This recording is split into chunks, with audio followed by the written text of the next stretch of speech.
You have a patient who is you know that he has a psoriasis. You have a chronic back pain, but there is an absence of morning stiffness on a repeated inquiry. But you have the pain or stiffness worsening with the longer duration of sitting or a long-term posture.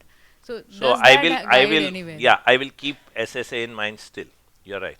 See, all inflammatory things did not have morning stiffness. Then homeopathically that will become my characteristic, because morning stiffness is common to everyone. Now, in this particular case, everything else fits into seronegative spondyloarthropathy, but he does not have morning stiffness. Then I'll take that as a very good characteristic in part of my totality. But yes, I'll not discount him. What I'm trying to say is that absence of morning stiffness as the sole criteria of discounting him from a seronegative arthropathy is not the point. If everything else fits in, he is a young male. His pain has been there for more than 3 months. He has a generalized affection of the spine. His range of motion is restricted in all directions.